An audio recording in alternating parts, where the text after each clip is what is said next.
Dicen que los sueños se construyen poco a poco. Yo lo que creo es que la vida es a base de retos. Bienvenido y bienvenida a Más Allá del Reto, el podcast donde juntos inspiraremos comunicando. Con temas de liderazgo, emprendimiento, comunicación, entrevistas y muchísimo más. Acompáñame a demostrar que cuando se es todoterreno, los caminos siempre sobran. Comenzamos. Hola, hola, bienvenidos a un episodio nuevo de su podcast Más Allá del Reto. Gracias por acompañarnos y seguir creyendo en este proyecto para juntos inspirar comunicando. Y el día de hoy estoy con una persona que desde que la conocí y no hace mucho tiempo, podemos durar horas platicando de temas súper diversos y tiene, pues la verdad, una perspectiva muy diferente de cómo muchos vemos las cosas de forma tan lineal. A mí me encanta platicar con él porque siento que tiene muchísimos escenarios que nos ayudan a pensar de manera muy distinta, pero detrás de este pensamiento tan interesante de esa persona sé que hay una historia que nos va a ayudar a muchos a ver las cosas de manera distinta e incluso a entender de manera diferente la vida. Así que Adrián, bienvenido a este episodio. Muchas gracias, Dani, muchas gracias por esta invitación. Ya sabes que a mí me encanta, si algo me gusta es compartir la poca o mucha experiencia que puedo tener, los conocimientos y sobre todo las vivencias para ver si a alguien le ayuda y si no les ayuda, pues descártenlo como tal. Me encanta. Perfecto. Siempre en cada episodio comenzamos tratando de conectar un poquito con la audiencia que va a estar como escuchando o viendo este episodio, preguntando quién es Adrián y qué define Adrián para entrar un poquito en confianza. Pues, ¿quién es Adrián? Yo creo que Adrián es un hombre generación X, ¿no? Okay. Un poquito también tendiente hacia más boomer, ¿no? Ahorita con pinceladas, diría yo, de generaciones millennials, centennials y generación alfa, mexicano, 100% mexicano. Que creo que una de las cosas que caracteriza a Adrián es el gusto por aprender, ¿no? Sobrinos, amigos, gente siempre me dice, pero es que a ti de verdad te gusta aprender, te gusta de verdad ir a la escuela, te gusta tomar cursos, y yo creo que algo que me caracteriza o caracteriza a Adrián es el tema del aprendizaje. Creo que todos los seres humanos, desde que estamos en la concepción, cuando se empieza a formar el cerebro, hasta que morimos, estamos en una continuidad de aprendizaje, ¿no? Yo creo que eso es lo que nos caracteriza y lo que nos distingue de todos los demás seres vivos. Ok, perfecto. Y excelente. Vamos a empezar a desmenuzar un poquito tu historia. Quisiera que me platicaras un poquito cómo recuerdas a esa infancia de Adrián y cómo a lo mejor esos pequeños momentos que recuerdas nos van a llevar hasta el día de hoy de Adrián. Pues fíjate, bueno, para empezar, si yo recuerdo hacia mi infancia, te diría que te tendría que hablar no de Adrián, sino de Ramiro. Ok. Mi nombre completo es Ramiro Adrián Lira Beltrán. La realidad es que voy a decir algo que yo creo que mis padres no van a estar de acuerdo, pero ninguno de mis dos nombres me gusta. Ok. Pero la realidad es que del siglo pasado, es decir, del año 2000 hacia atrás, toda la gente que me conoce antes de este siglo, soy Ramiro. Y del nuevo siglo, es decir, del año 2000 para acá, soy Adrián. ¿Por qué? Nunca supe en qué se definió eso, pero la universidad la terminé en el año 2000, literal. Y de la universidad para acá, todo el mundo se refiere a mí como Adrián. Y de la universidad hacia atrás, todo el mundo se refiere a mí como Ramiro. Y la realidad es que es un tema que me ha gustado mucho y con el que trabajo mucho internamente. Ahora sí que hacia adentro, cuando camino mucho, camino alrededor de 15 kilómetros todos los días. Y mis pláticas siempre son pláticas de Adrián versus Ramiro, platicando y encontrando pues cosas positivas, cosas negativas, cosas que necesitamos ambos de seguir aprendiendo, ¿no? Entonces te voy a hablar de Ramiro, de la infancia de Ramiro. Interesante. ¿No? Ramiro, chilango de la Ciudad de México, del sur de la Ciudad de México. Toda mi vida me crié, me formé en la zona de Ciudad Universitaria, en Coyoacán. Les digo siempre que mi formación siempre fue entre el Estadio CU y el Estadio Azteca. Ok. Ahí hice todo, aprendí a andar en bicicleta, aprendí a andar en patines, ahí jugaba. Hoy todo lo que ustedes pueden ir a ver a Ciudad de México, ahora sí que ya como los abuelos, no existía nada. Existían rocas volcánicas, existían coyotes. Nosotros jugábamos cazando víboras de cascabel. Órale. Agarrábamos también tarántulas y luego íbamos a veterinaria de la UNAM y lo vendíamos en veterinaria de la UNAM, ¿no? Ajá. Las víboras de cascabelas, tarántulas, etcétera. Entonces mi infancia fue una infancia muy padre, muy callejera. Casi nunca estuve en casa, siempre estaba explorando. Yo creo que de ahí ha surgido el tema de, en la vida me gusta explorar, no me gusta estar en el mismo lugar. Fui, pues yo digo huérfano a los 10 años. Mi mamá falleció un 7 de abril cuando tenía 10 años. A muy temprana edad, mis padres se separaron, yo creo que cuando yo tenía unos 6, 7 años. Ujú. Entonces, desde muy temprana edad, pues me vi forzado pues, a madurar, Ok. ¿no? Hay veces que la gente me dice actualmente que tengo mucha resiliencia, que me sobrepongo muy rápido a las pérdidas, Ujú. y yo siempre se lo atribuyo al tema de la pérdida de mi mamá. Mi segunda madre fue como tal mi abuela, Ujú. y ¿cómo se llama? Mi abuela falleció cuando yo tenía 16, 17 años, entonces como que muy rápido me tuve que sobreponer a las grandes pérdidas. Viví con 2 tías, una de ellas ya falleció, la otra sigue viviendo, y esas 2 tías solteras, toda su vida estuvieron solteras, y la verdad les agradezco infinitamente todo lo que me enseñaron, ¿no? Entonces mi infancia fue entre víboras, tarántulas, exploraciones, aprendizajes, Cambios. cambios, ¿no? Fue una vida muy, muy padre, pero donde yo lo que siempre recuerdo, yo siempre he dicho, y ahora como padre te cuestionas, ¿no? ¿Cuál es la herencia que le vas a dejar a tus hijos? Y yo creo que la mayor herencia que me pudo dejar mi madre fue el tema de fincar en mí Ujú. el propósito de seguir adelante y el propósito de aprender toda la vida.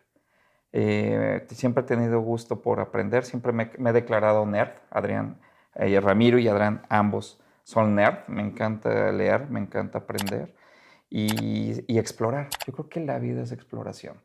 explorar todo, ¿no? Excelente.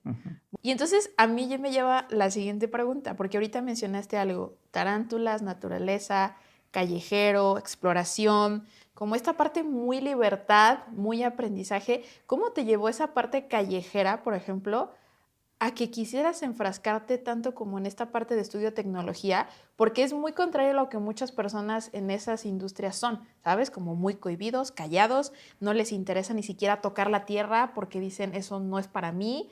¿Cómo está ese contraste así, digamos? Pues fíjate que entonces ahí sí ya nos tenemos que pasar al tema de esta segunda parte, y eso sí es muy Adrián.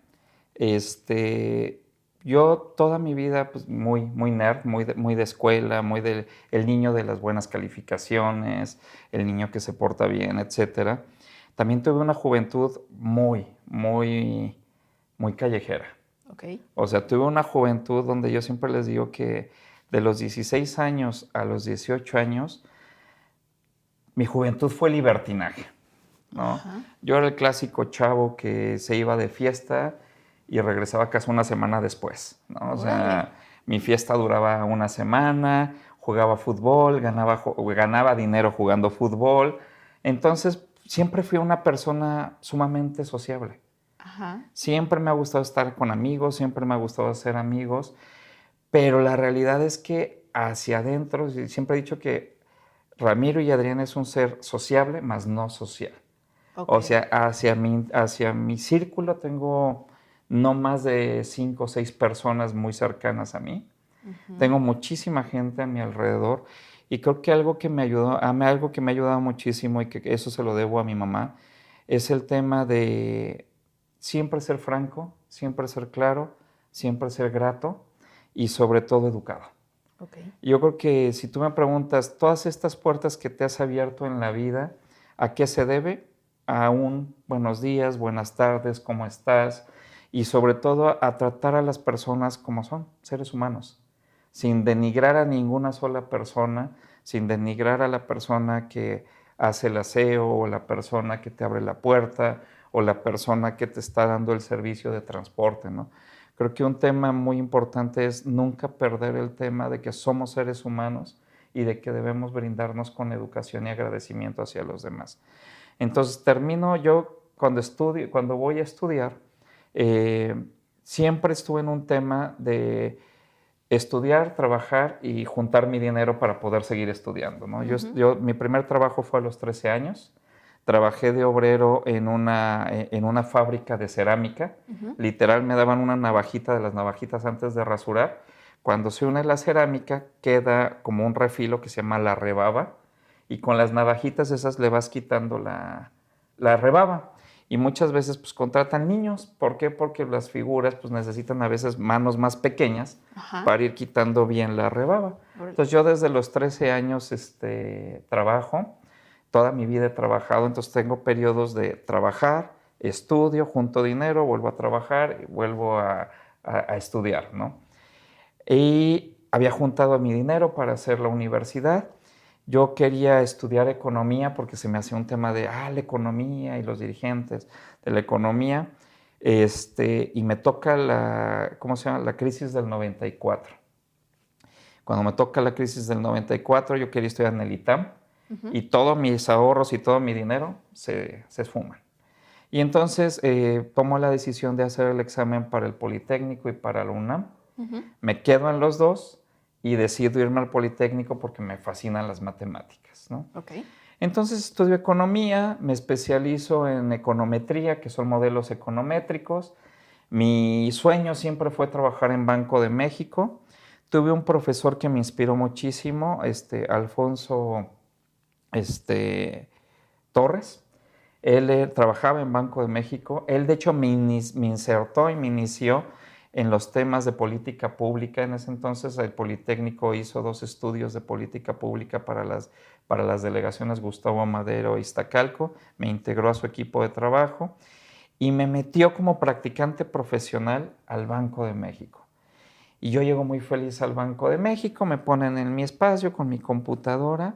Y decepción. No era lo que querías. O lo que pensabas que era, aburridísimo. No. O sea, dije, ¿para qué estuve estudiando modelos econométricos?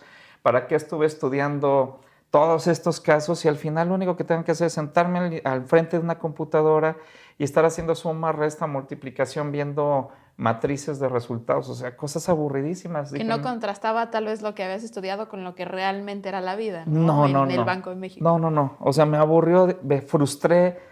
Dije, ¿para qué estudié? Eché a perder mi vida. Y de repente mi mejor amiga, que es mi hermana de vida, me dijo, oye, mi tía está solicitando una persona, ella trabaja en el INEGI, pues ¿por qué no vas? Y ahí voy con la tía de mi mejor amiga, me meto, y ella trabajaba, en ese entonces estoy hablando del 96, 97, siglo pasado, el INEGI, que es el Instituto Nacional de Estadística, Geografía e Informática, hacía la política informática del país. Y voy y me inserto a un área, que era una de las áreas que hacía toda la estadística de informática del país. Y específicamente el área donde me inserto hacían 2 encuestas, que era la encuesta de formación de recursos humanos en tecnologías de información y comunicaciones y la otra la encuesta de investigación y desarrollo en tecnología a nivel nacional. Y pues me tocó ser el único encuestador de esas 2 encuestas, es decir, tenía que viajar por todo el país como encuestador a encuestar las universidades. ¿No? Entonces me tocaban 18 universidades en todo el país, Guajuapan de León en Oaxaca, el CIDE, bla, bla, bla. Pues recorrí todo el país. Y lo recorría como encuestador, preguntando, llevando todos mis reactivos y demás. Y me tocó algo que ustedes tal vez no conocían, pues están muy chicos, que fue el problema mundial del Y2K. ¿Qué se sabe? El problema mundial del Y2K es que todas las computadoras estaban, ¿cómo se llama? Estaban desarrolladas, ¿cómo se llama? Las fechas. Las fechas de las computadoras no rebasaban el año 2000. Entonces era un problema porque entonces tenías que parchar todas las computadoras y fue la única vez que se hizo un censo nacional computacional en México. Nunca más se volvió a hacer. Censamos todas las computadoras que había en el país porque teníamos que ponerle un parche a las computadoras o un software que hiciera que, ¿cómo se llama? Que esto pasara, que tuviera el nuevo calendario. Que supiera reconocer el cambio, ¿no? El cambio, ¿no? Y fue súper padre porque ahí me integré al equipo, digamos, subí un peldaño en el tema de la política informática y me integré ya con los hacedores de política informática del país y me empezó a gustar muchísimo la informática. Y empecé a ver que me gustaba, me gustaba, me gustaba. Y como economista y como nerd, yo me formé como economista neoclásico. Ok. ¿No? Todo este tema del capital, del valor del capital, del dinero, el crecimiento económico, la macroeconomía, las finanzas, etcétera. Pero me di cuenta que había una nueva rama de la economía que era la economía evolucionista, que era la economía de la innovación. Ok, interesante. Schumpeter, Castells, Carlota Pérez, bla, bla, bla, bla, bla. Y que era un tema completamente diferente, porque mientras la economía neoclásica parte de la explicación desde la física y la matemática, es decir, la física de la causa y el efecto, la matemática para medir esta causa, qué efecto va a tener o en qué proporcionalidad va a tener, lo que decimos los economistas, ¿no? Si México logra crecer en 2%, entonces el salario habrá que crecer en tanto por ciento. Ajá, como esto algo en tanto. muy prospectado, muy cuadrado. Exacto, ¿no? Que dicho sea de paso, hay un chiste que tenemos entre econometristas que decimos que los econometristas tenemos 2 trabajos al año. Los últimos 6 meses de cada año nos la pasamos analizando y evaluando qué va a pasar el próximo año para hacer nuestros modelos. Ajá. Y los primeros 6 meses del siguiente año nos lo pasamos analizando en qué la regamos porque no salió nada, ¿no? Ok. Y entonces, y del contrario, del lado de la corriente de la economía evolucionista parte de la biología, de la teoría de redes, de la teoría de la membrana de la piel, de cómo las células empiezan a trabajar en conjunto para empezar a hacer las membranas, la red. De hecho, de ahí también surge de la biología, surge el concepto de la teoría de redes, de la teoría computacional de redes y todo. Totalmente distinto a lo que venías incluso prospectando para tu vida, ¿no? Así es. Y dos metaversos, dos formas de ver la vida y de explicar la vida totalmente diferente, la física y la matemática de la biología, ¿no? Y entonces pues me empecé a meter en eso, me empezó a gustar y me encontré con que en México había una maestría en la Universidad Autónoma Metropolitana, que era la maestría de Economía, Innovación y Gestión del Cambio Tecnológico. Okay. Y era la única maestría de ese estilo en México, no había más. Y esa maestría era de CONACYT y tenía acceso a otras universidades internacionales, etcétera, etcétera. Y prospecté para esa maestría. En la generación que a mí me tocó, prospectamos alrededor de 650 personas. Nos quedamos al propedéutico alrededor de 70, 80 y empezamos la maestría 20. Okay. Nos titulamos 6. ¡Órale! ¿No? Era una maestría muy, muy pesada. Y de ahí empezó mi tema entre el INEGI. Primero el INEGI me enseñó a descubrir la tecnología. Okay. La importancia de la tecnología. De hecho, en el INEGI hicimos la primera encuesta oficial en línea en el país en el 2002. O sea, te tocó como esa transición de que la tecnología comenzó a ser importante para este tema de recolección de datos, de análisis, y que antes se hacía a lo mejor muy empíricamente, ¿no? Así es. De hecho, cuando presentamos el proyecto de hacer la primera encuesta oficial en línea en el país, bien chistoso porque nosotros llegamos con una descripción de la encuesta sobre un sustento tecnológico. Uh-huh. Y me acuerdo muy bien que el director del INEGI nos dijo, bueno, pero pues esto ¿para qué nos va a servir? Me dice, y tú como economista mejor tráeme una propuesta económica. Y entonces todo ese tema de nuestra propuesta y nuestro sustento tecnológico lo cambiamos a un sustento económico. Diga, pues vamos a reducir de 10 meses la encuesta, lo vamos a reducir a 3 meses. De tantos recursos que vamos a usar menos recursos. De tantas, ¿cómo se llama? De tanta capacidad instalada del INEGI vamos a reducirla en tanto. Y así fue cuando se dijo, ok, económicamente suena, entonces hagámoslo. Ajá. Y entonces hicimos la primera encuesta oficial del país, que fue el censo, la encuesta de, ¿cómo se llama? De tecnologías de información y comunicaciones en gobierno. Fue la primera que hicimos. Y ya de ahí se empezaron a dar más encuestas oficiales en internet, ¿no? Y entonces cuando está como esta parte de la transición, fue como que te empezaste a enamorar de la tecnología, sí. Y a lo mejor con todo lo que habías estudiado le empezaste a encontrar un poco de sentido. Mucho sentido. De hecho, yo me declaro tecnólogo positivista, así como si fuera. Pero lo que sí creo es la tecnología es una herramienta. O sea, no hay que perder de vista que la tecnología es una herramienta, que como fue en algún momento el tema de la máquina del vapor, la imprenta, el tema de la producción en serie o en línea, todas estas son herramientas, ¿no? Ujú. Y yo creo que hemos evolucionado muchísimo, no como humanidad, sino creo que hemos evolucionado mucho en el tema de nuestra tecnificación, de todas las herramientas que hemos utilizado. Creo que hemos evolucionado increíblemente y que seguimos evolucionando y que las evoluciones que vienen en materia de herramientas y de tecnología es impresionante. Pero desde mi punto de vista, como seres humanos, no hemos evolucionado, o sea, seguimos teniendo las mismas falencias, seguimos teniendo los mismos deseos, las mismas necesidades, la misma arrogancia, Nos hemos soberbia. como adaptado a las herramientas, pero realmente seguimos siendo los mismos, ¿no? Exacto, ¿no? No hemos evolucionado ni siquiera en nuestras necesidades básicas, ¿no? Seguimos teniendo las mismas necesidades básicas, ¿no? ¿Hacemos más rápido la producción? Sí. ¿Mejoramos la producción? Sí. ¿La hacemos más eficiente? Sí. Pero como seres humanos seguimos teniendo las mismas necesidades, Claro. las mismas complejidades, ¿no? Los mismos temas, si tú quieres saber, positivos y negativos, pero como seres humanos seguimos siendo... Incluso hasta los mismos errores, ¿no? Exacto. Que supuestamente dicen que de los errores debemos de aprender y a veces hay generaciones que cometen el mismo error, pero en diferentes circunstancias. Exacto. ¿no? Lo que nos ha cambiado es el contexto. Fíjate que tuve la oportunidad, un amigo soy mucho de amigos y mucho de compartir conocimiento, ¿no? Y hace unos meses me contó que conoció a un físico y este físico le habló desde la física de un tema que es la lógica descontextualizada, ¿no? Y ya en nuestra plática es un amigo con el que camino todos los días, caminamos 10 kilómetros todos los días, cada quien con su perro y todo, y filosofamos mucho, ¿no? Y a lo que tradujimos es que efectivamente que uno de los grandes problemas que tenemos tal vez ahorita en la humanidad es esta descontextualización de la lógica. ¿A qué vamos con esto? ¿No? Que hay muchas cosas muy lógicas que pasan en otros lados y que hoy le demos, es que esas buenas prácticas, esos casos de éxito que sí están pasando en otros países, en otras latitudes o en estas, tráetelas y hagámosla aquí. Uh-huh. Sí, pero no aplica. ¿Por qué? Porque son contextos completamente diferentes.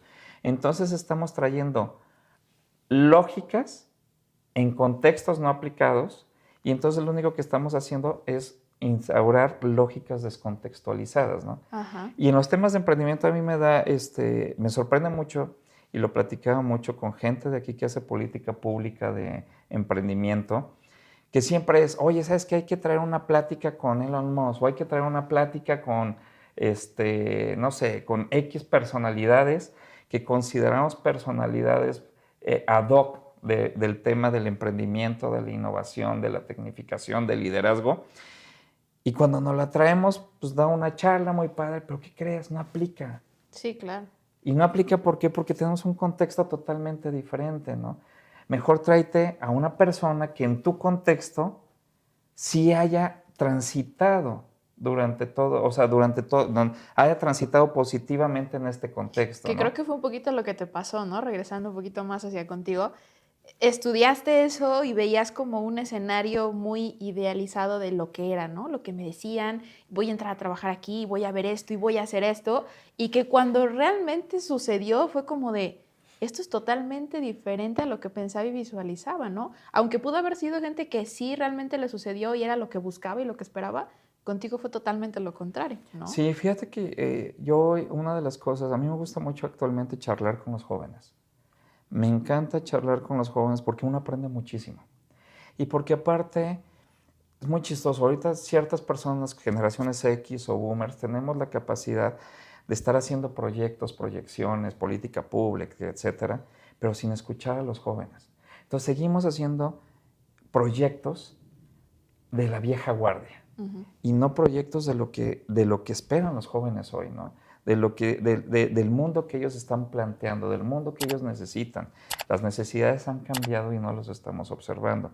Y también hay muchos temas que se idealizan, ¿no? Uh-huh. En mi caso, el Banco de México y trabajar en el Banco de México, y quien trabaja en el Banco de México tiene dinero, tiene recursos, tiene futuro asegurado. Ajá. La educación, ¿no? Yo lo observo mucho, el tema de la educación.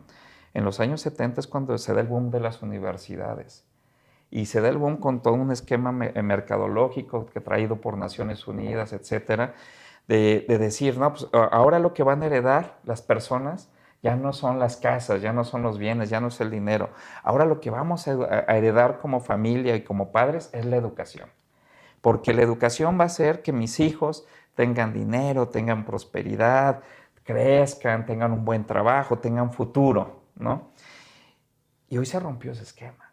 O sea, después de la pandemia y al ver que muchas de las universidades hoy no están dando... Estaban obsoletas, básicamente, exacto, ¿no? Hoy las universidades no están trabajando con la dinámica y la velocidad que necesitan para poder otorgarles o para poder, digamos, cumplir su propuesta de marca, si lo queremos ver en el marketing, ¿no? O sea, las universidades, desde mi punto de vista, y es una crítica constructiva, no es una crítica para que ya no estudien en la universidad, sino es una crítica constructiva para que las universidades mejoren su propuesta de marca.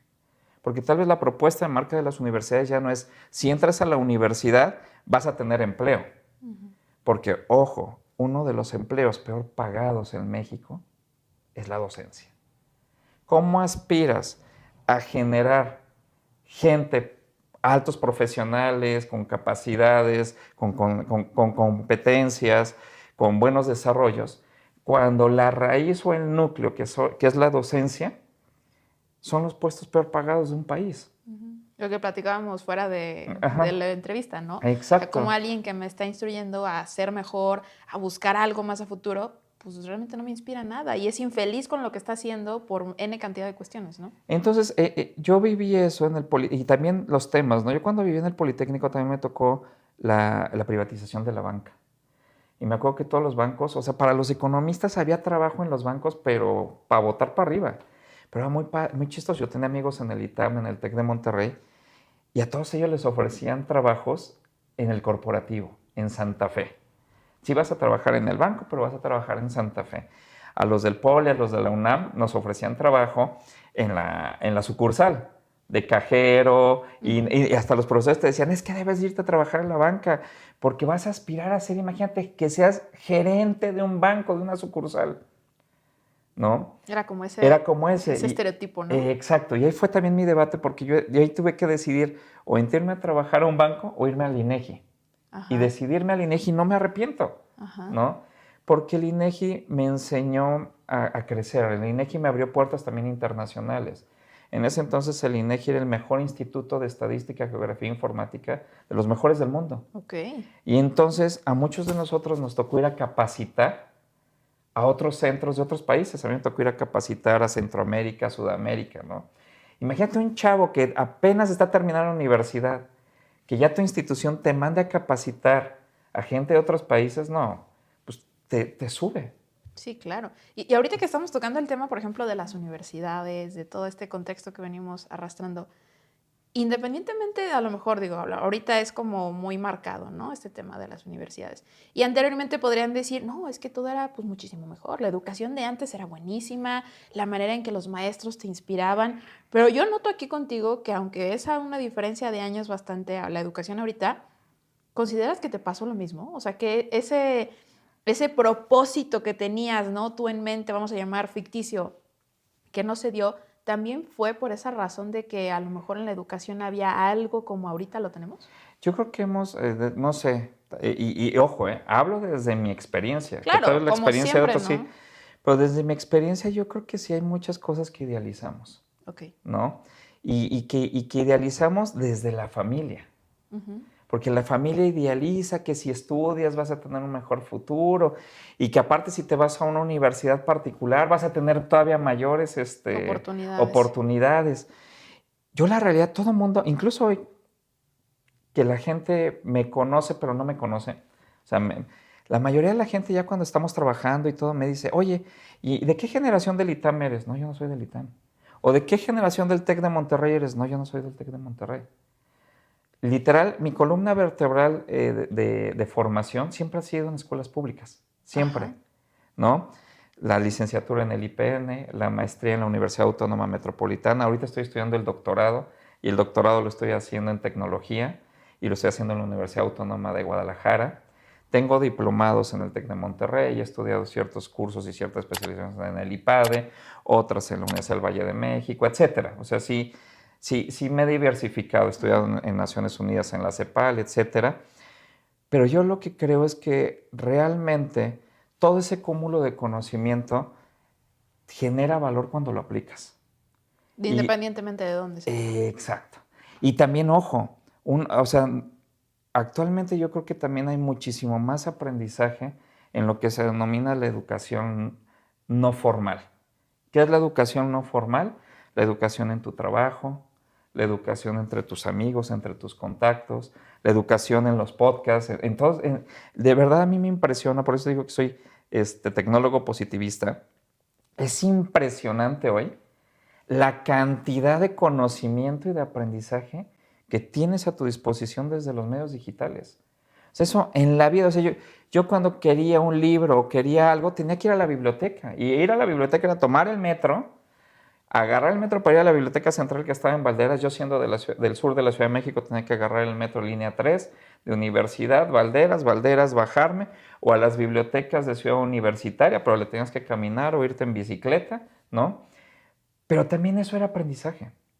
Y también porque, a lo mejor hasta arriesgarte que lo que fueras a buscar ni estuviera, ¿no? Porque era súper limitado. No, o ni estuviera, o estar buscando dentro de quién lo tenía. Ajá. Oye, y lo prestaste así, ¿y a quién lo prestaste tal? Ay, pues voy a buscar, ¿no? Entonces, era muy, muy difícil acceder al conocimiento. Bueno, no tan difícil como en la Edad Media, ¿no? Que era todavía mucho más difícil. Pero hoy es muy fácil acceder al conocimiento. ¿Qué es lo que yo sí observo? Por ejemplo, ¿qué te debería enseñar la universidad? Más hay muchos profesores, no, es que no lo busquen en internet, no lo busquen en ChatGPT. Yo creo que hoy un tema que les deberían de estar enseñando a los estudiantes es ¿qué es una fuente de información confiable y fidedigna? Enseñarnos a buscar. Enseñar a buscar. Si ya tienes ahí todo, enséñale al estudiante, enséñale a buscar. ¿Qué es una fuente fidedigna? ¿Qué es una fuente confiable? Y yo se los decía, estuve de asesor de la Universidad de Guadalajara del CUSEA en el año 2022 y yo trabajaba con muchos estudiantes, ¿no? Y todos los estudiantes hablaban de youtubers, de tal. Y yo les decía, ¿y cuál es la fuente de información del youtuber? ¿Cómo que cuál es la fuente? Sí, o sea, eso que tú estás asumiendo que es real, ¿de dónde vino? ¿De dónde vino? Porque incluso a mí de chavo, cuando estaba estudiando, me encantaba leer el periódico El Economista, El Financiero. E incluso hoy, lees a los columnistas del Financiero, del Economista, del Universal, etc. Y siempre es que el INEGI dijo, o la Organización Internacional del Trabajo dijo. Nadie pone las fuentes.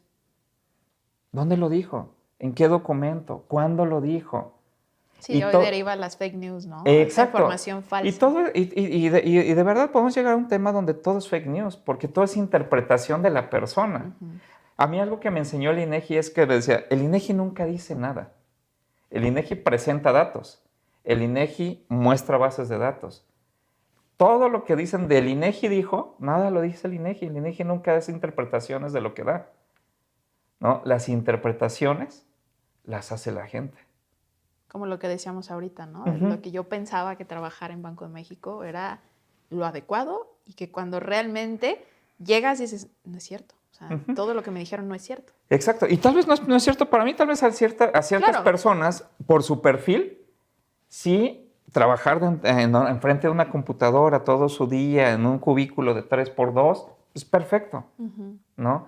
Ahí yo también, por ejemplo, ahorita que decías esto, yo pasé de la economía neoliberal a la economía evolucionista, ¿no?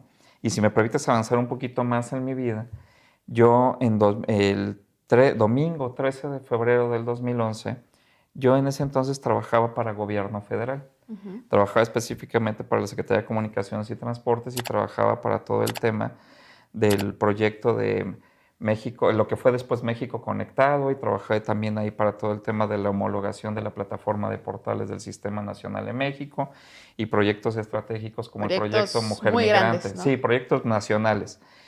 Pero al final del día, y yo ahí decía, no, esto sí es lo mío, ¿no? Aparte, te presentabas y soy asesor de gobierno federal y comías en los mejores restaurantes y conocías, pues bueno, conocí gobernadores, conocí al presidente, conocí a otros presidentes, porque también un tiempo antes estuve en CEPAL, en Naciones Unidas, viví en Santiago de Chile, okay. Y ahí me pude sentar con muchos presidentes, me hice buen amigo del presidente Mujica, ¿no? Lo que decías ahorita, no, soy como dijiste, Adrián y Ramiro. Ajá. Soy como dijiste esa frase de soy sociable o como Soy un ser sociable, pero más no no social. social. Entonces, conozco muchísima gente. Al final del día, mi vida es mi vida, ¿no? Pero lo que sí creo es que siempre la educación te va a abrir puertas. Y también entender que toda la gente somos seres humanos. Y muchas veces decimos, es que el político ratero, o es que el tal. Somos seres humanos. Al final del día, como te lo dije hace rato, todos tenemos las mismas necesidades. Y como quien dice, todos tenemos que llevar la papa a la casa, ¿no? Todos tenemos que llevar el sustento a la casa, la comida a la casa, vestir a los hijos, etc. Y cada quien dentro de su entorno, con sus capacidades y con sus limitaciones, tiene que hacerlo conducente a su entender y a su contexto para cumplir sus necesidades básicas, ¿no? Y yo creo que es ahí donde para algunos pues, estas necesidades se cubren con la investigación, con la consultoría, etcétera. Para otros se cubren desde otros puntos de vista, con el emprendimiento, con la docencia. Pero yo creo que tenemos que creo que también la tecnología nos trajo mucho este tema de taguear a la gente, ¿no? De ponerles etiquetas a la gente. Y yo creo que hoy es momento de quitarnos las etiquetas. Yo siempre hablo de este tema del feminismo. Digo, si existe el feminismo es porque le estamos poniendo la etiqueta. Realmente yo he tenido, creé 3 empresas. La última empresa, Smart Environment, la realidad es que era una empresa donde todo el mundo me decía, ¿por qué contratas puras chicas? ¿No? Y me decían al revés, y casi no contratas hombres, ¿por qué no contratas hombres? Digo, pues porque para lo que hacemos nosotros, el perfil de las mujeres, específicamente mujeres egresadas de la carrera de como negocios internacionales, es muy bueno para el tema de la consultoría. ¿Por qué? Porque es un perfil donde forman a la gente para que aprenda a escribir, para que tenga competencias de periodismo, para que tenga al menos 2 idiomas aparte del español. Entonces tienen una visión holística del mundo. Entonces, que sepan de tecnología, pues es lo menos, porque entonces dices, pues ¿sabes qué? Pero este tema es hablar de tecnología, es investigar de tecnología. Y les empieza a gustar algunas, otras no les empieza a gustar, pero escriben muy bien, redactan muy bien. O sea, entonces aquí yo creo que el tema es no taguear, no ponerle etiquetas a la gente, no ponerle etiquetas a los profesionales, porque también hoy algo que estoy viendo es que uno nace siendo economista y de repente se hace tecnólogo y de repente se vuelve a ser economista y de repente se vuelve matemático, ¿no? Porque el mundo es cíclico. Cuando me dicen, oye, ¿crees en el metaverso? Sí. ¿Por qué? Porque sí existe, ¿no? Todos tenemos diferentes formas de ver el universo, de ver nuestras vidas. Y la realidad es que, ¿por qué yo he de decir que la forma en que interpreta la vida Dani es incorrecta porque la ve completamente opuesta a la que la veo yo? No. A Dani le funciona esa forma de ver la vida. A mí me funciona esta forma de ver la vida, ¿no? Entonces yo creo que tenemos que empezar a quitarnos esas etiquetas, empezar a tener este tema de segmentarnos. Por allá los feministas o las feministas, por acá los, ¿cómo se llama? Los que están a favor de estos temas de equidad de equidad de género, LGTB+, etcétera. Por acá los nerds, por acá los ¿cómo se llama? Los políticos. Todos somos personas. Exacto.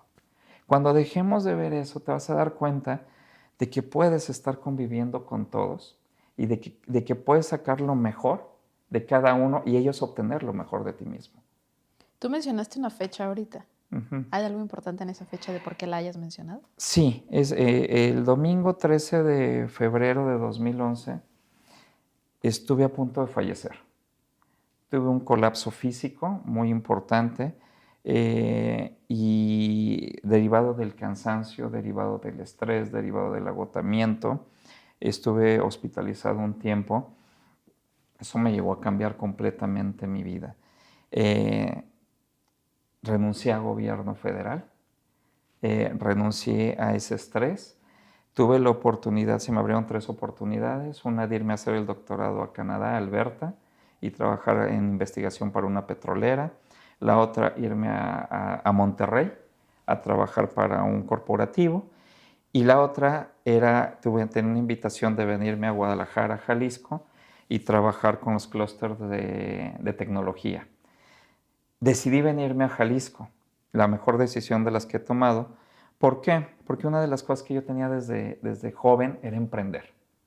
Tenía ese chip de, ay, ¿qué es eso de emprender? ¿Qué es eso de crear empresa?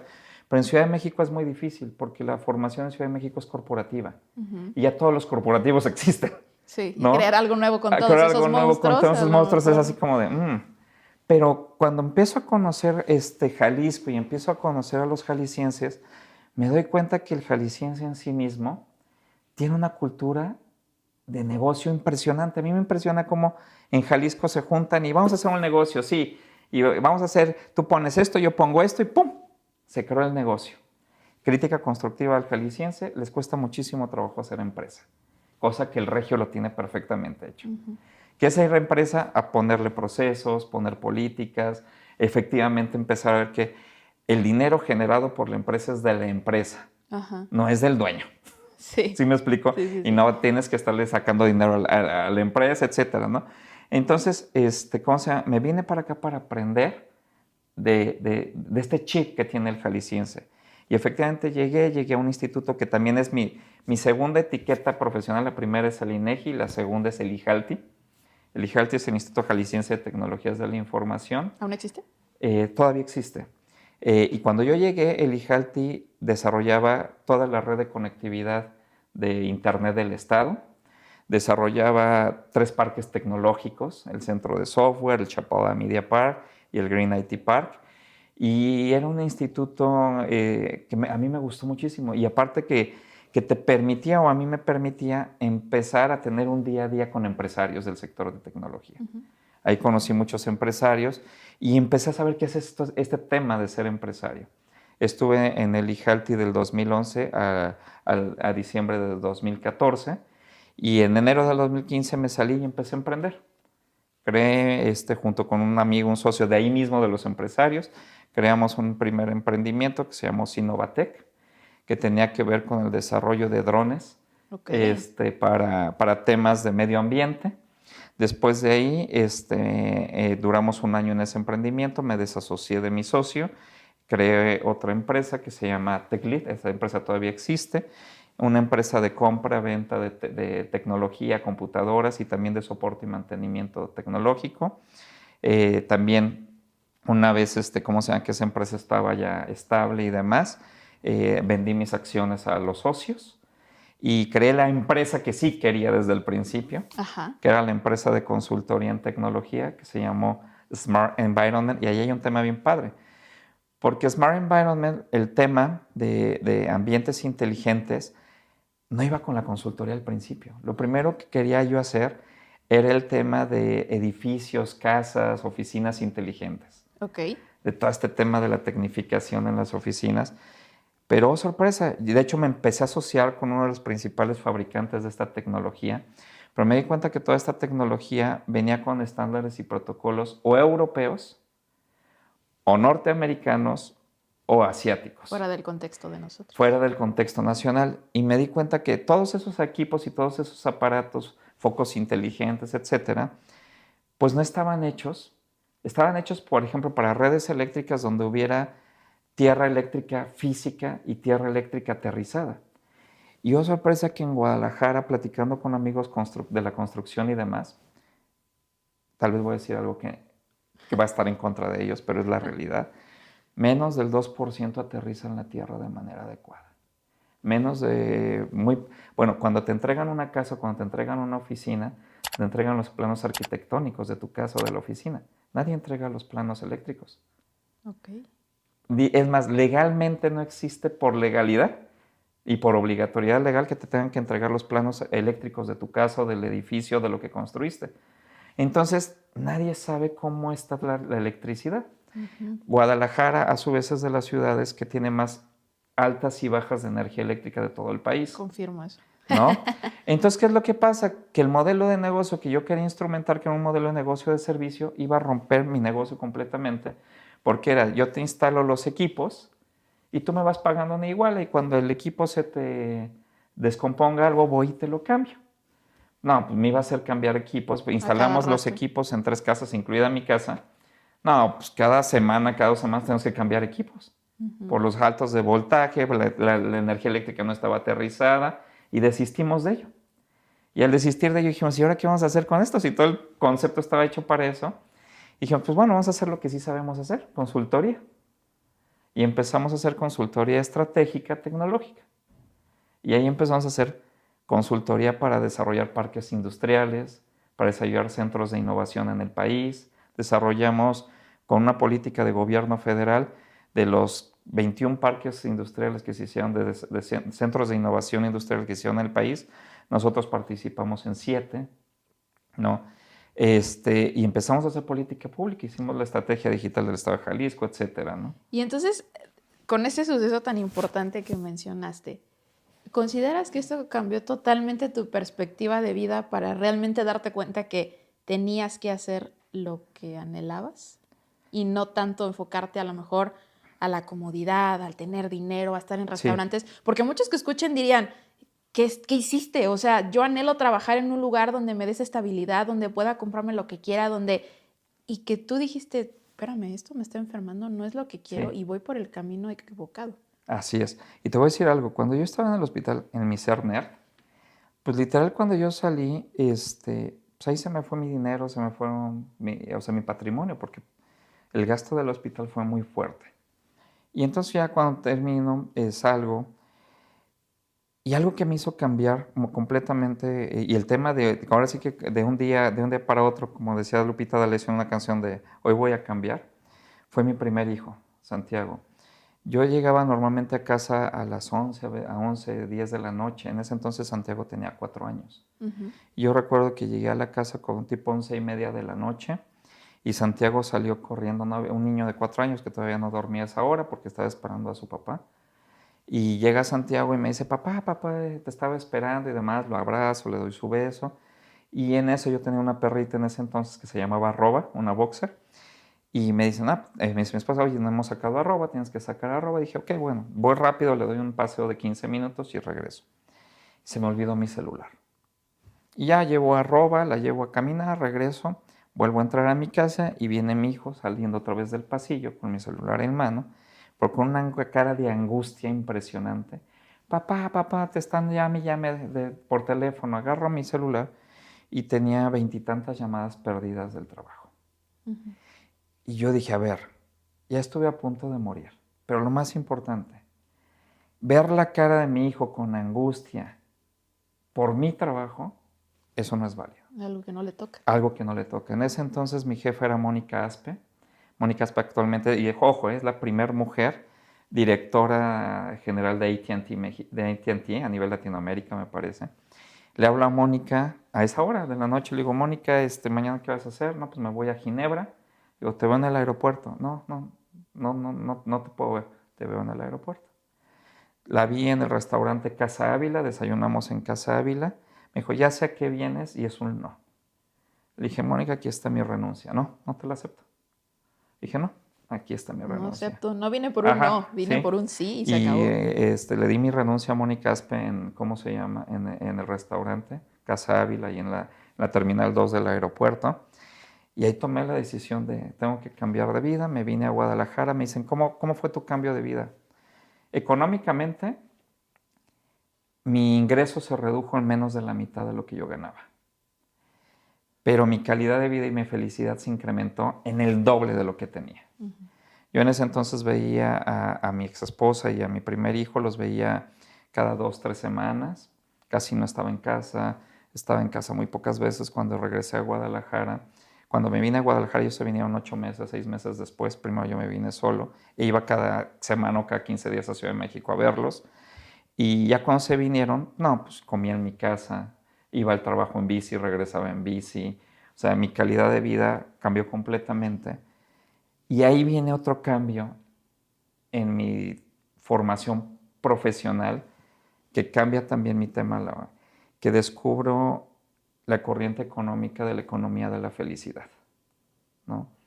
Y entonces yo ya había pasado de ser economista neoclásico a ser economista evolucionista o de la innovación. Una transformación. Y luego paso a la economía de la felicidad, ¿no? Que no es un tema que actualmente está muy en boga, la economía de la felicidad, pero que es un tema que viene de hace más de 200 años con Roland Malthus, un economista clásico, que lo primero que hace es, oigan, hay que observar que estamos casando la riqueza de las naciones y estamos casando la riqueza de las personas con la felicidad.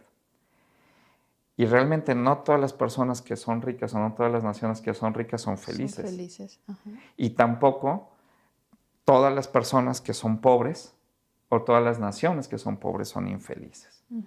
¿No? ¿Y por qué digo que está más en boga? Porque pues, no tiene mucho, tiene, no sé, menos de 10 años que se empieza a medir estadísticamente la felicidad, que actualmente ya existe el Índice Mundial de la Felicidad, ¿no? En el cual creo que México ahorita somos más o menos como el lugar 30 y tantos, ¿no? De los 114 países evaluados. Si no estamos tan jodidos, pues tampoco estamos tan bien. Ajá. Y entonces, la economía de la felicidad particularmente de qué hace, ojo, disasociemos el tema de la riqueza económica y el tema de la riqueza económica vista en dos temas. En el tema del poder adquisitivo y en el tema de la adquisición de bienes. ¿Por qué? Porque cuando agarras y dices, ¿qué significa la riqueza? Significa o tengo buenos sueldos, o tengo buenos ingresos, o tengo buena casa, tengo buenos activos, cosas, ¿no? Casa, autos, ropa, etcétera, ¿no? Entonces dice, bueno, pues esto no casa con esto. ¿Por qué? Porque de este lado la riqueza es algo tangible, ¿no? Tengo dinero, tengo casas, tengo ropa, tengo esto. Y la felicidad es algo propia de la persona y es algo físico, es algo emocional o es algo intelectual o es algo pensante. Incluso momentáneo, vamos a llamarlo así, ¿no? Fíjate que sí, o sea, un tema es, te voy a contar una historia. Cuando yo trabajaba en CEPAL, cuando estaba en CEPAL, pues trabajamos puros economistas de todas partes del mundo. Y una ocasión tuvimos un espacio de 3 semanas y unos amigos y yo decidimos irnos a la Patagonia. Agarramos, rentamos una camioneta, literal como chiste de Pepito, íbamos un francés, un alemán, 2 italianos, una brasileña y yo. Y un ¿no? mexicano. Y un mexicano, ¿no? Y nos fuimos a la Patagonia. En un momento nos perdimos. Llevamos como 6 horas conduciendo en el hielo. No veíamos absolutamente ninguna población ni nada.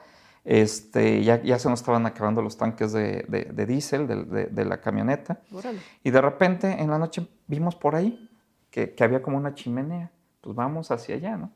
Ya nos fuimos y llegamos a una cabaña de una familia extremadamente pobre. Llegamos, nos abrieron las puertas de su casa y en medio tenían una olla con alubias. Okay. Alubias. No había más para comer. Y literal nos repartieron las alubias con ellos, pero era contando alubias. ¿De cuántas alubias nos tocaron? Nos compartieron eso. Nos compartieron un aguardiente. Fue de las noches más felices de nuestra vida. Tenían por ahí una guitarra, estuvimos cantando, estuvimos bailando, y era una familia del abuelo, la mamá, los hijos, era una familia como de 10 personas viviendo en la misma casita. Wow. Más los que llegamos, ¿no? Una noche increíble, o sea, una noche única. Al día siguiente amaneció, pues nos dijeron, bueno, el poblado más cercano está ahora, sí, váyanse todo este derecho. Nos subimos a la camioneta y me dice Alessandro, el italiano, que era el que iba manejando. Me dice, maneja. Yo le digo, no, ¿yo cómo voy a manejar? En mi vida he manejado en hielo. No importa, traía las cadenas y todo, no va a pasar nada. Le digo, no, ¿cómo? No podemos manejar. Ya no me suben a manejar, pero yo con que no pueden manejar. Y todos estaban en shock. Pero en shock así, a excepción de Ana Paula, la brasileña, y yo. Y que ahora nos quedamos adelante. Y Ana Paula y yo, pues, ¿qué les pasa? Estaban en shock. ¿Qué tienen, no? Callados, con la cara, ya seguimos avanzando. Y ya cuando salieron del shock, nos dicen, es que siempre nos han dicho que entre más ricos vamos a tener felicidad. Y acabamos de descubrir que esta familia que es extremadamente pobre nos dio la noche más feliz de nuestra vida. Y decían un concepto que me gustó mucho y lo acuña, que decían, es que para nosotros, en Europa particularmente, la felicidad es como un orgasmo. ¿No? Trabajas, tienes la felicidad como si fuera un orgasmo y ya, se va. Dice, y nosotros los vemos a ustedes, a Ana Paula y a ti, que viven en países, en ese entonces, países jodidos. Te estoy hablando del 2004. Pues ya hace 20 años. Literalmente hace 20 años. Y dicen, y ustedes siempre están felices. Ajá. Siempre están platicando, siempre están jugando, siempre están bromeando, ¿no? Dice, entonces algo estamos haciendo mal. Todos economistas en ese, ¿no? Y entonces, cuando me pasa esto, en el 2011 y demás, recuerdo esa parte, esa vivencia del 2004. Digo, es correcto, cierto. es cierto. Entonces, lo que me empiezo a plantear es, para mí, para Adrián y para mi familia, ¿qué es felicidad? Y entonces empiezo a traducir ese tema de felicidad, también empiezo a ver lo que significa la felicidad, pero también hacerlo de lo intangible lo tangible. Y hago una metodología en la cual actualmente doy un taller y doy una masterclass sobre la economía de la felicidad, y doy un taller también para empresarios y no empresarios sobre cómo crear la economía de la felicidad, ¿no? ¿Por qué? Porque muchas veces en la economía neoclásica, en la economía actual del consumismo, pues nos hacen pensar o pensamos que tenemos un problema de ingreso y que todo el tiempo tenemos que ganar más, pero la realidad es que no tenemos un problema de ingreso. Porque si tú agarras el primer sueldo o el primer ingreso que tuviste en tu vida profesional, que en mi caso fue en el INEGI, y en el INEGI yo ganaba 3,500 pesos mensuales, al ingreso que tienes actualmente, o con el ingreso incluso que te jubilas, el ingreso que tienes actualmente o con el que te jubilas es N cantidad de veces superior al ingreso que tuviste. Y en el capitalismo, que es el sistema en el cual vivimos, no tenemos un problema de ingreso, porque siempre vas a tener un mayor ingreso, claro, incluso por pura inflación. Claro, exactamente. ¿No? Entonces, si no tienes un problema de ingreso, ¿cuál es tu problema? El gasto. Porque entonces, cuando tú asocias el gasto a los esquemas financieros o al tema del crédito financiero, a los préstamos financieros, pues entonces empiezas ¿a qué? A gastar muchísimo más de lo que ingresas. Y entonces empiezas a tener una vida ¿de qué? De gasto, de deuda, de endeudamiento. Y por eso siempre dices, ay, es que no me alcanza y es que no me alcanza. Sí, pero no me alcanza porque está creciendo bien mi ingreso, sino no me alcanza porque tu gasto... Porque al gasto más. Estás gastando muchísimo más de lo que tendrías que estar gastando. Y aquí va por la parte a lo mejor que dices, muchos dirán, economía de la felicidad, o sea, como sí, pues creo que esa parte del gasto incrementa de acuerdo a los vacíos que quieras llenar, ¿no? Exacto. Y una parte también, ya que si lo vemos, yo digo que hay algo que... La curva de la economía de la felicidad, a diferencia del gasto, es una curva que sí incrementa, pero posteriormente se aplana, se achata y posteriormente cae hacia las edades adultas. ¿Por qué? Porque simple y sencillamente cuando vas envejeciendo, y te lo digo ya también con una persona que está llegando a los 50 años, empiezas a descartar tantas cosas que no son necesarias en la vida. Yo, por ejemplo, hace 12 años llegué a Guadalajara. He vivido en 8 casas diferentes. Y he vivido en todas las zonas de aquí de Guadalajara, ¿no? En Chapalita, en Bugambilias, en Solares, en de punta Jardín a punta Real, por todos lados, de ¿no? todos lados. Y hace 1 año y medio me fui a vivir hacia el centro, a Santa Tere. Vivo en un departamento súper pequeño, que es como cuando yo vivía de estudiante. Antes tenía los refrigeradores grandísimos de 2 plazas con un montón de comida. Hoy tengo un frigobar. Pero eso que me ha enseñado este último año y medio, a de verdad saber qué es lo que necesitas. Lo que realmente importa. Lo que realmente importa. O sea, lo que realmente significa y tiene valor para tu vida. Y también empezarle a hacer caso a lo que realmente te genera felicidad. Y para mí ya he llegado a un concepto que es lo que doy en este taller a veces, de que la felicidad tiene que ver con 3 cosas. Tiene que ver con tranquilidad y paz, tiene que ver con agradecimiento y tiene que ver con satisfacción. Con tranquilidad y paz en el sentido de que vamos a adquirir o vamos a comprar cosas que me dejen tranquilo y me dejen en paz en función de que no es una deuda actual ni se convertirá en una deuda futura. Es decir, me va a dejar tranquilo económicamente el adquirir esto. Que me deje agradecido, porque en la economía todo lo que tenemos de ingreso al final del día nos provocó esfuerzo, nos provocó gasto en tiempo, nos provocó muchos gastos, lo que en economía llamamos el costo de oportunidad. Entonces, cuando yo compro algo, tengo que estar agradecido primero conmigo mismo de que el esfuerzo que hice para adquirir eso, realmente estoy agradecido porque sí lo pude adquirir. O incluso agradecido con el esfuerzo que hicieron terceros para que yo pudiera adquirir eso. Uh-huh. Y finalmente satisfecho de que pude hacer una compra inteligente, de que yo necesitaba un sillón y me puse a investigar tipos de sillones, calidades, precios y demás, y al final adquirí algo que hizo para mí una compra inteligente, ¿no?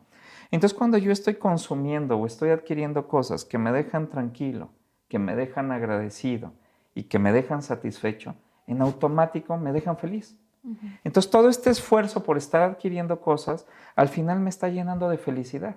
Uh-huh. Y no de, ay, tengo que comprar otra sala, ay, tengo que comprar otra computadora, ay, tengo que comprar otro pantalón, ¿no? Sino específicamente cambio el mindset y empiezo a sentirme orgulloso, satisfecho y tranquilo con todo lo que estoy adquiriendo. Y empiezas a descartar lo que no es importante. Te voy a poner un ejemplo. Perdón, me ibas a decir algo. No, adelante. Te pongo un ejemplo. Yo me acuerdo cuando llegó la pandemia, yo siempre me he dicho cinéfilo. Yo decía, no es posible, ya no va a haber cines, ¿qué va a pasar? Estoy muy frustrado porque yo no fui, pero no fui de los que corría a comprar papel de baño, ¿no? Que nadie sigue entendiendo esa parte, no, pero yo bueno. No fui de los que mi primer de verdad reacción fue... El enigma de la pandemia. El cine, ya no va a haber cine y no sé qué, ¿no? Y pues ya ahí empecé a descubrir las plataformas, empecé a descubrir Netflix, empecé a descubrir las plataformas y dije, bueno, es que lo que realmente me gusta es disfrutar de la película. No todo lo que envuelve. No todo lo que envuelve. Y me puse a hacer un análisis de cuánto gastaba en cine. No te digo la cantidad, Dani, porque eres estúpidamente grosera y estúpida. Gastaba en cine un montón. Y entonces hoy dije, voy a comprar las plataformas. Entonces mi gasto, ¿cuál era mi felicidad? Ver películas. Ver películas. Mi felicidad no era ir al cine. Mi felicidad era ver películas. Entonces mi felicidad en materia de gasto pasó de esto a esto. Sí. Y muchas veces lo que decimos es, ¿qué es lo que te hace feliz? No, es que me hace feliz el viaje. ¿Es el viaje? Exacto. ¿O te hace feliz conocer nuevos lugares? O la gente con la que vas. ¿O te hace feliz la gente? ¿Qué te hace feliz? Y creo que ahí radica ese tema, ¿no? Exacto. Que muchos ven el dinero como la felicidad por lo que van a agarrar, lo que van a comprar, lo más costoso, pero muchas veces creo que la felicidad radica en entender realmente qué es lo que quieres, ¿no? Como dices ahorita, pues a lo mejor no tengo que endeudarme para irme a París, cuando a lo mejor lo que quiero disfrutar es un viaje con mi mamá y puedo ir aquí 2 días a cualquier lugar. Pero no entendemos eso. Y creo que eso tiene que ver mucho con lo que venimos platicando del taguear, ¿no? El decir, es que si no me gasto y me endeudo y me tomo la foto en la Torre Eiffel, pues es que no soy feliz y la gente no va a pensar que soy feliz. Fíjate que el otro día estaba viendo una entrevista que le hacen, se me olvidó el nombre de la actriz. Bueno, tú la vas a conocer más, Harry Potter, Hermione. Emma Watson. Le hacen una entrevista a Emma Watson, que está muy, para mí es una chica muy inteligente, y ya estaba hablando sobre la pobreza, ¿no? Y decía, no, es que los pobres no compran una playera o una ropa que no tiene marca, que no tiene nada, porque están comprando para cubrir su necesidad. Cuando estás comprando la ropa por marca, que quiero traer la playera o la camisa fulanita marca, etcétera, estás comprando para cubrir la necesidad de la sociedad, no tu necesidad. Y eso que menciona Emma Watson en esa entrevista, a mí se me hace genial. Porque ¿cuántas veces nosotros no estamos cubriendo las necesidades de la sociedad? Las necesidades de nuestra familia, las necesidades de nuestra pareja, ¿no? Y no estamos cubriendo nuestras necesidades. Y yo creo que de ahí también radica el tema de la economía de la felicidad. De empezar a cubrir tus necesidades, no las necesidades de tu pareja, no las necesidades de tu familia, no las necesidades de tus hijos, no las necesidades de la sociedad. ¿Sí me explico? Y en sociedades como la nuestra nos han dicho que el egoísmo es malo. Ajá. Pero a veces hay que ser un poco egoístas, ¿no? Porque como lo dice, cuando te subes al avión y cuando te está explicando el aeromozo, el tema de la seguridad, lo primero que te dices, cuando bajen las mascarillas, el primero que se tiene que poner la mascarilla eres tú. Ya luego pónsela a tus hijos o al que está al lado. Y efectivamente, en un tema de prioridad, si tú no te salvas, no vas a poder salvar a nadie. Si tú no estás bien, lo demás Entonces, no está primero bien. tienes que estar bien para posteriormente poder ayudar a los demás. Yo creo que ese es un concepto que también tenemos que cambiar, ¿no? Hemos visto ciertos conceptos como el egoísmo como algo negativo cuando no es negativo. Otro concepto que me parece que lo hemos vivido y lo seguimos viviendo como algo negativo es la zona de confort. Todo el mundo te dice, no, es que ya está en su zona de confort y lo asumen como algo negativo, como de ya está echando la flojera, es que no quiere salir de lo mismo. Pero ese tema de haber asociado la zona de confort con algo negativo, ¿qué es lo que nos hace? Que estemos constantemente como el ratoncito en la rueda o el hámster en la... Porque ya llegamos a la zona de confort y en automático, no, ya estoy en la zona, tengo que cambiar. Y me voy a otro, y me voy a otro, y me voy a otro. ¿Por qué no es importante? Yo ya llegué a mi zona de confort. Y soy feliz ahí. Soy feliz, ahí quédate. Es como el chiste cuando estaba yo en economía, que llega un gringo para el chilango Acapulco, para el de Guadalajara, Puerto Vallarta, ¿no? Pero en los dos casos el gringo, ¿no?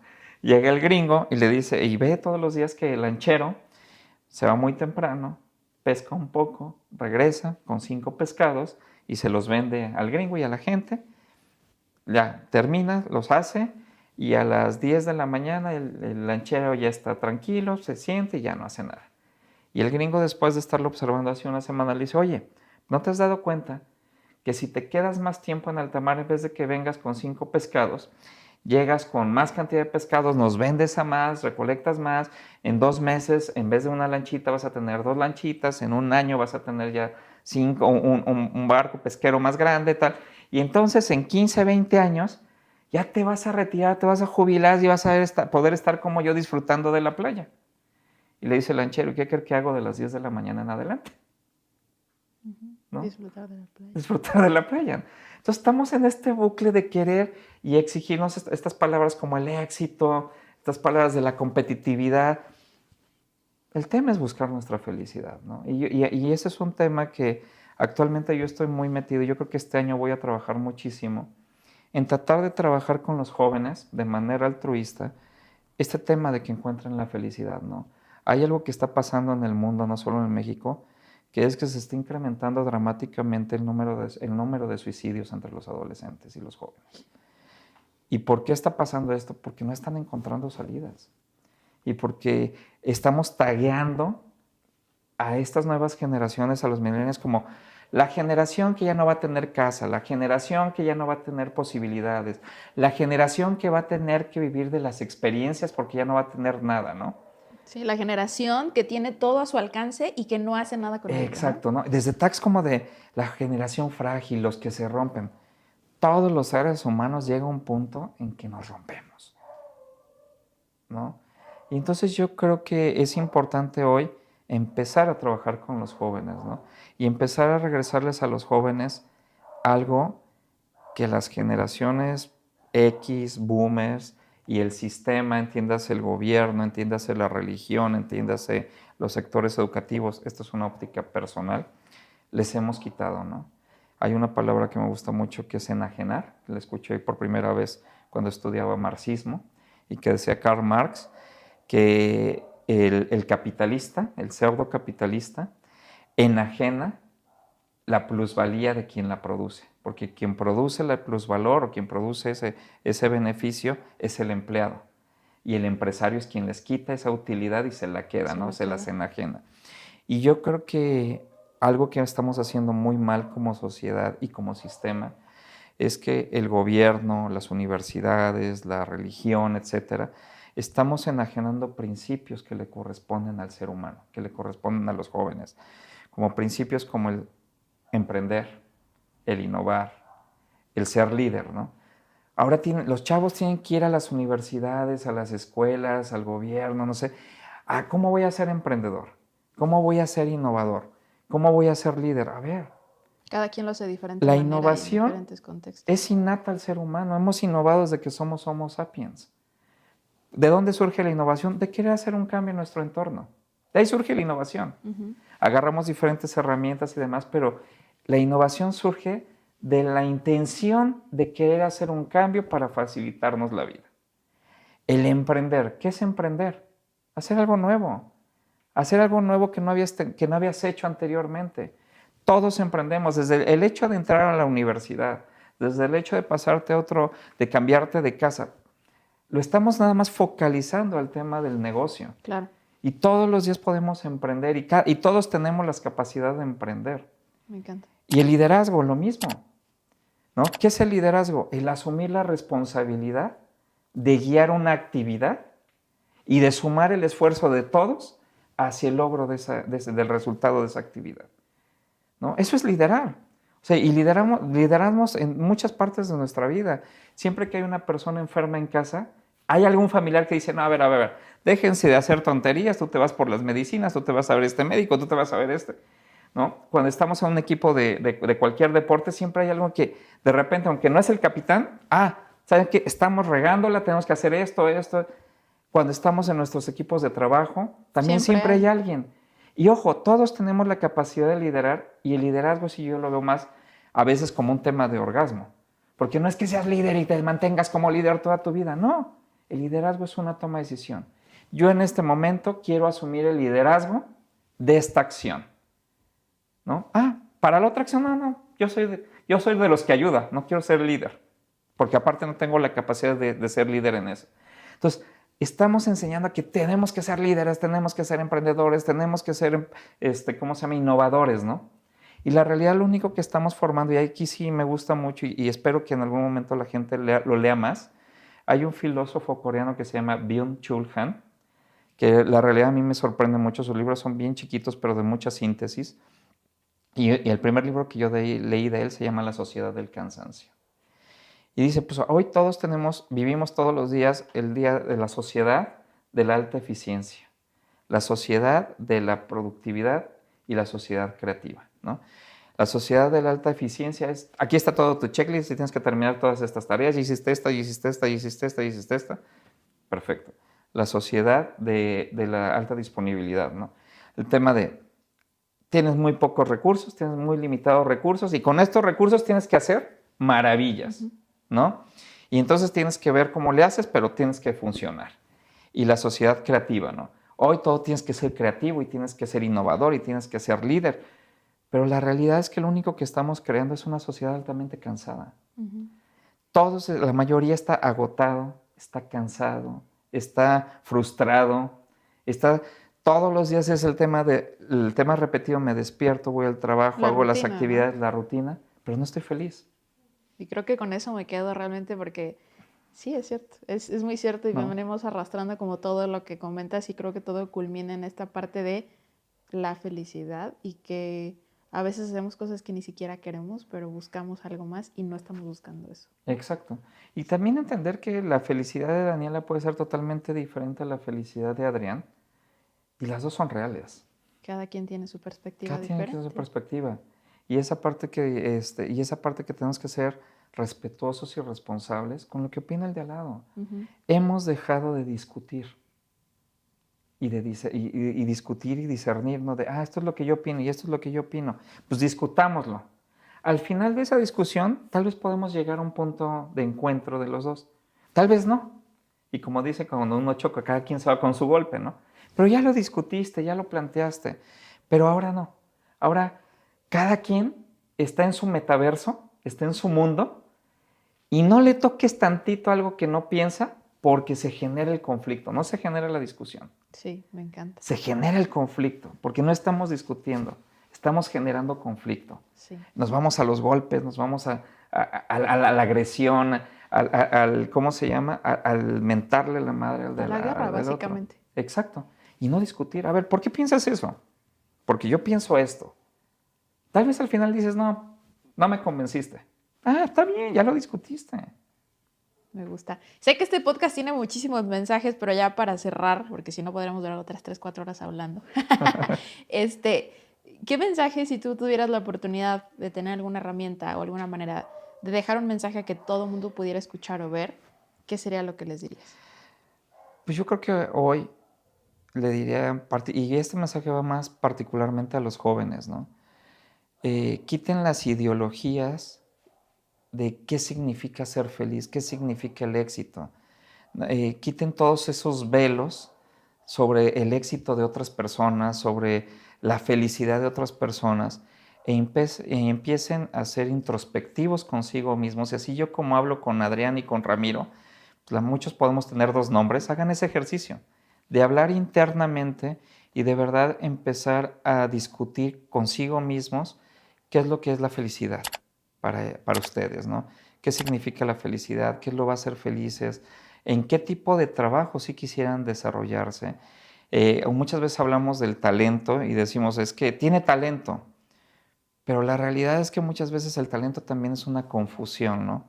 Y el talento es más bien cuáles son esas competencias o esas cualidades que tengo yo que realmente me hacen feliz y que voy a exponenciar para ser más feliz. Yo creo que hoy necesitamos plantearnos más una vida yendo hacia la felicidad, yendo hacia la plenitud de la persona, que hacia la competitividad y hacia el éxito económico de la sociedad, ¿no? Porque estamos trabajando mucho para la sociedad y poco para nosotros mismos. Me gusta. Bueno, creo que este podcast fue muy largo, pero la verdad es que creo que si te quedaste aquí, realmente es porque encontraste algo que te hizo reflexionar y te hizo comprender a lo mejor, pues ese proceso en el que te encuentras. Entonces, Adrián, te agradezco muchísimo el tiempo porque nos hiciste pensar algo que todas las generaciones sin distinción necesitamos, y creo que es esa parte de realmente pensar en nosotros, ser felices. Y no estoy diciendo que si estás en tu trabajo eres infeliz renuncias, pero valóralo y piénsalo. Entonces, gracias por ayudarnos a reflexionar de esta manera. No, al contrario, muchas gracias, Dani. Me encantó estar aquí, me encantó estar compartiendo pues, estas experiencias y estas vivencias. Y como tú lo dices, ¿no? No es propio de una generación. Esto que están viviendo las nuevas generaciones, lo hemos vivido todas las generaciones. Porque como lo dije al principio, la tecnología ha evolucionado muchísimo, pero como seres humanos seguimos haciendo los mismos ciclos, teniendo los mismos miedos, los mismos temores. Y yo creo que es importante que no se sientan solos, porque yo creo que actualmente la gente se siente sola. Sí, así es. Y pues muchísimas gracias a ti por quedarte, escucharnos, compártelo y déjanos tus comentarios para seguir creciendo más junto contigo. Hasta pronto.